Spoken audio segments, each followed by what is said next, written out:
Hi everyone. This is my end of the trimester recap. I cannot believe I am here, but I made it. I just finished fall 2023. This is my first semester as a cis phase 2 student.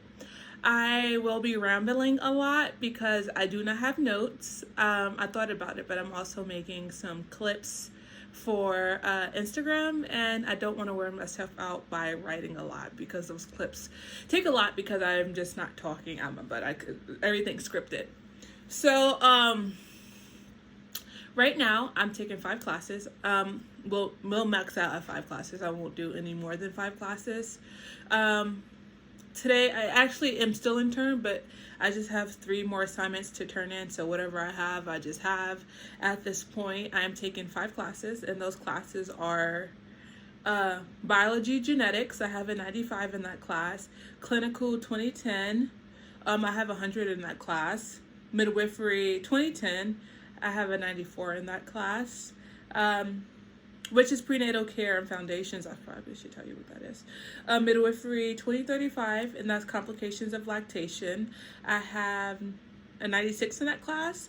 And statistics 2010, principles of evidence-informed practice.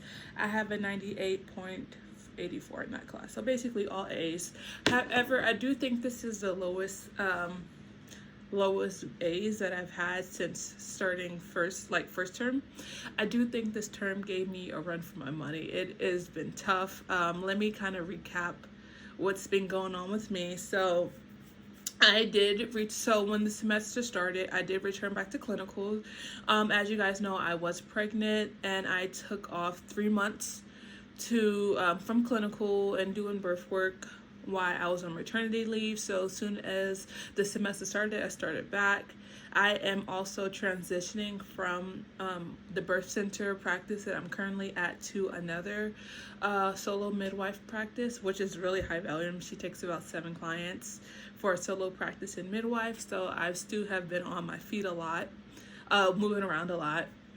And so I was phasing out of one and transitioning to another one. So it has been very, very hectic for me, on top of being a mom and a wife, and then also trying to have time for me and doing all of that. We'll get into that hopefully if I remember.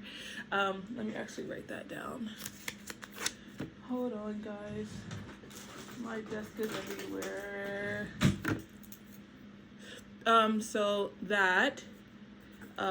I'm also in the process of getting another cert.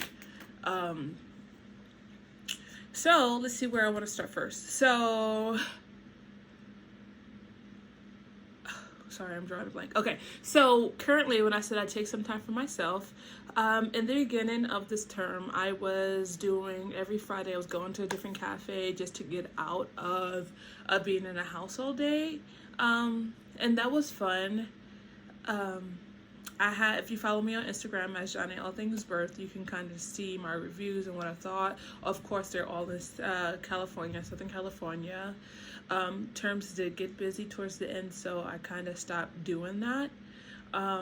Previously, in all other terms, I was able to kind of not have any work to do on Fridays, and Friday was just kind of like my easy days and just kind of get ahead for the next week.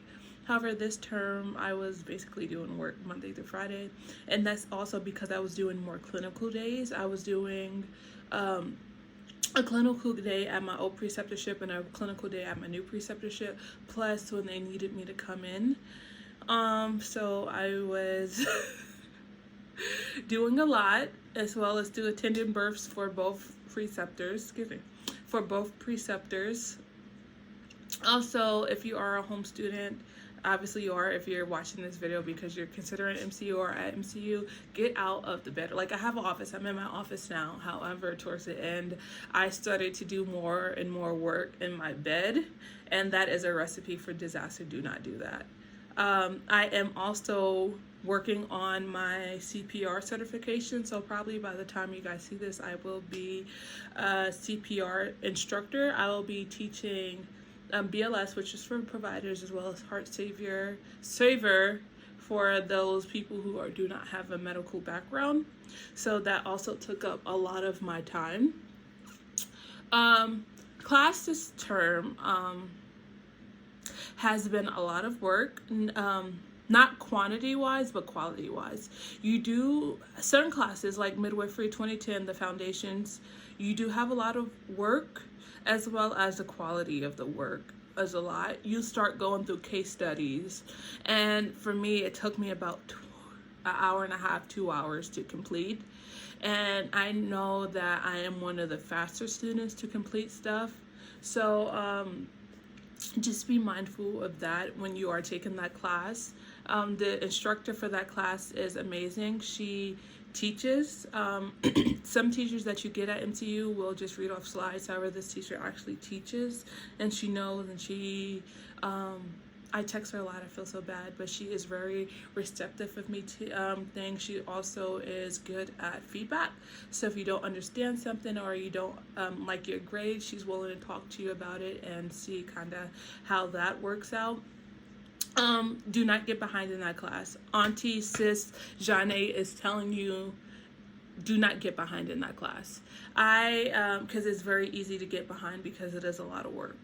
I will say also, as an overall blanket, I'm not a good writer at all. I don't like to proofread. I just hurry up and ham jam, and with smart devices, they autocorrect, and I just don't go back and read it. However, I have been getting in the habit of doing that. I'm still not the best writer, but I do notice that I have improved my writing quality since first phase, so be mindful of that, because in second phase, they are work is more tedious. They are paying attention to those little things.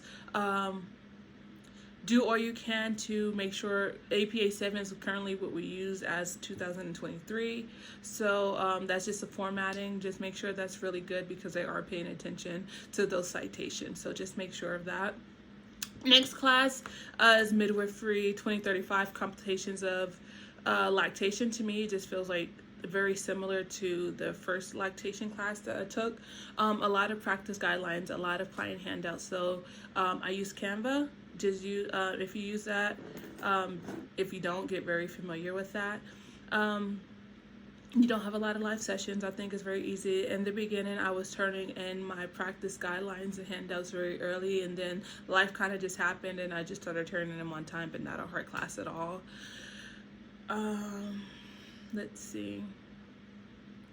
What other class? Statistics. I feel like they are switching the program around a little bit. The Statistic 2010 is evidence-informed practice, how to talk to clients, how to use all sources of information to help make the best informed choices for your clients. The teacher is a very good teacher as well.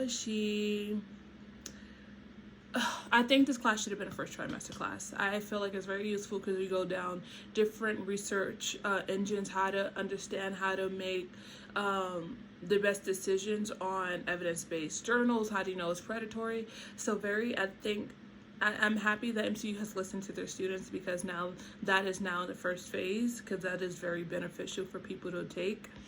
Very good teacher. Next thing is biology 2010 genetics. I don't know what I thought this class was going to be. I was a little bit intimidated because biology genetics.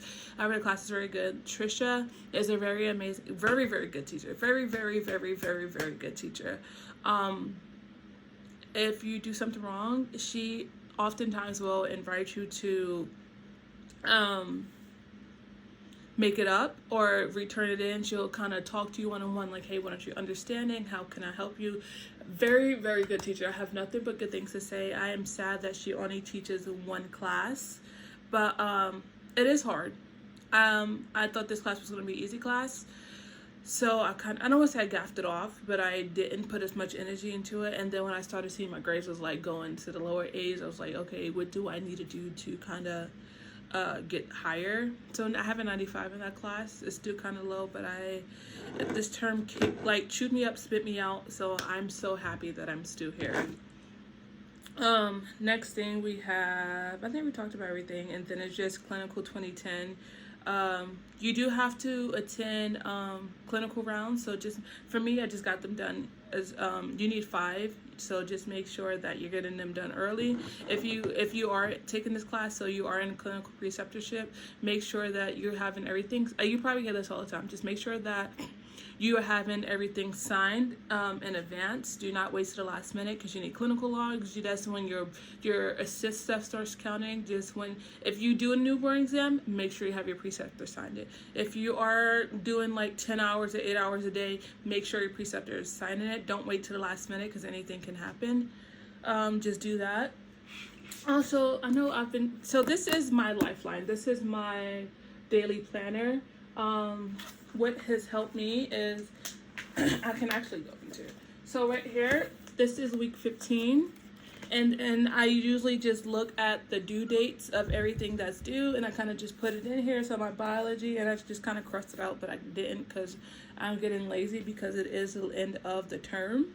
And from there, I'll just see. So also, I will say, I do now block my work weeks off or my classwork off in 1.5-hour blocks. Before it was always hour blocks.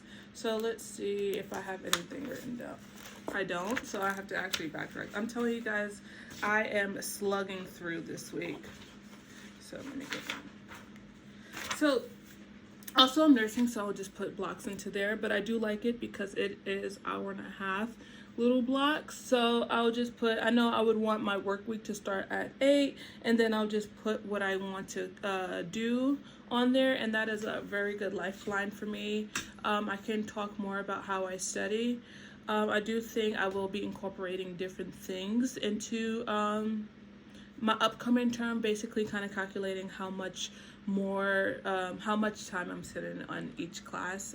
Currently I'm taking 10.5 credits, but next time I'll be taking 13. Still 5 classes, just the workload has shifted a little bit. No exams this term, thank God. What else do I want to talk to you guys about? I have been overall this term was a lot. I hope I handled it with grace. There's oftentimes I feel like I was a shell of myself, but I made it through. So I also, as far as channel wise, I know I don't post a lot of YouTube videos throughout the term because I don't know what to talk about. I don't know what you guys want to hear. But I do know I would like to start interviewing birth workers of all different types and about basically how their journey and things. I'm still figuring out what about it I want to do, but I do know I want to start interviewing different people, different demographics, different, and I want to incorporate that. So if you guys have any questions or things that you think that I can ask people, let me know. Also, what else? I had something else I wanted to say. Y'all. So I also, if you like day in the lives, I don't mind doing it, but I don't want to keep doing it. I don't know. I want to make more videos because I know I've seen people like, I don't know about not a lot of content from midwifery students or people at this school. That's why I want to keep doing it, because I know when I was very novice, I wanted to look at all the videos because I was so darn excited, but I didn't know, but there wasn't a lot. So I want to keep providing this for you guys. So just let me know. I do know that we do have, actually I'll make a note because I'll have a lot of time. I know some people have questions about being a veteran and using a GI Bill. I am just using my regular post 9/11 GI Bill, but I am in the process. Why does that look really low? I am in the process of trying to switch over to the V-R&E, and I can talk a little, I don't know much about it, but I can talk a little bit more about me being a veteran and the benefits and what does that look like being at this school. So I don't want to, because this video is very long, I don't want to keep talking long, but here is my fall 2003 recap. It is December. Thank God it's over, y'all. So bye.